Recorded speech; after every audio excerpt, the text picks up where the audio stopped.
RTDC के पूर्व अध्यक्ष धर्मेंद्र राठौड़ ने आज अजमेर के सर्किट हाउस में एक प्रेस वार्ता का आयोजन किया। इस प्रेस वार्ता में उन्होंने प्रदेश की भाजपा सरकार पर जमकर निशाना साधा।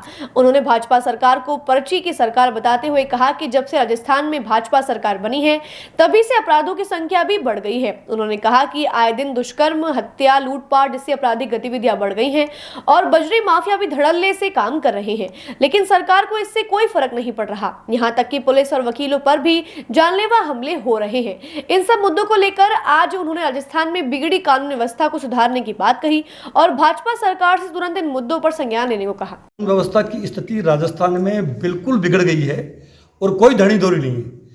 गृह मंत्री खुद मुख्यमंत्री हैं।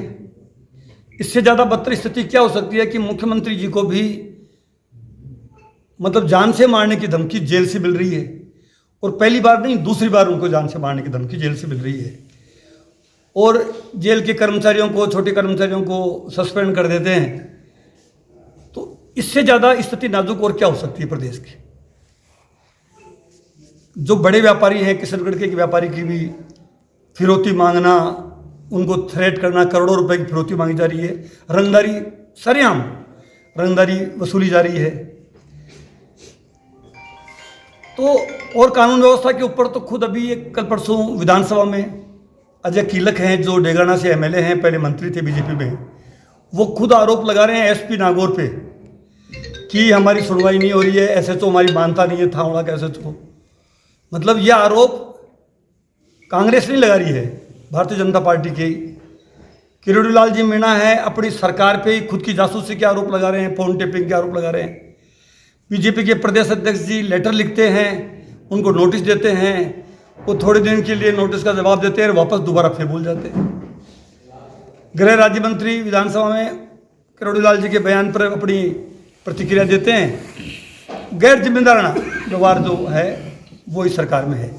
कहने का मतलब है कि पोपाबाई का राज है, कोई कहने वाला सुनने वाला नहीं है। हम आपके माध्यम से ये कह रहे हैं कि जिस कानून व्यवस्था को ये मुद्दा बना के सत्ता में आए और वो कानून व्यवस्था की इतनी जल्दी सरकार, साल सवा साल तो सरकार का जवानी का होता है, उसमें तो व्यवस्था चाक चौबंद होती है। आए दिन पुलिस के ऊपर आरोप लग रहे हैं, बजरी माफिया आतंक मचा रखा है, अखबारों की सुर्खियां बन रही है। आप देखिए कि राजस्थान पत्रिका, दैनिक भास्कर, सारे जो लीडिंग पेपर्स है उनकी सारी हेडलाइंस है वो कानून व्यवस्था को लेकर बनी हुई है। सारे जो चैनल्स हैं, वो चाहे राष्ट्रीय चैनल हो चाहे स्थानीय चैनल हो, वो बेचारे थक गए कानून व्यवस्था की खबरें लगा लगा के। और छोटे चैनल जो यूट्यूबर्स है वो तो आए दिन ये खबर चलाते हैं, लेकिन सरकार की जो नहीं रहती है।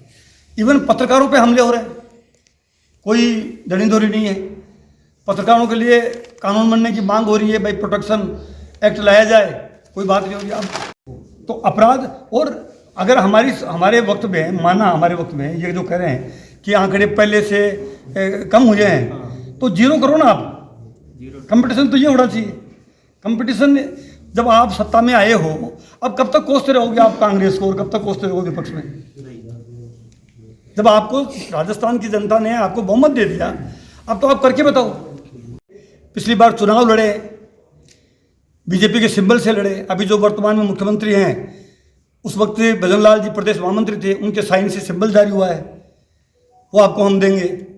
तो कहने का तात्पर्य है कि इन्हीं के लोग, और फिर यही लोग आरोप लगा रहे हैं, यही लोग बंद कर रहे हैं। अरे सरकार जब आपकी डबल इंजन की हो गई, तो अब कानून व्यवस्था की स्थिति ठीक क्यों नहीं हो रही है?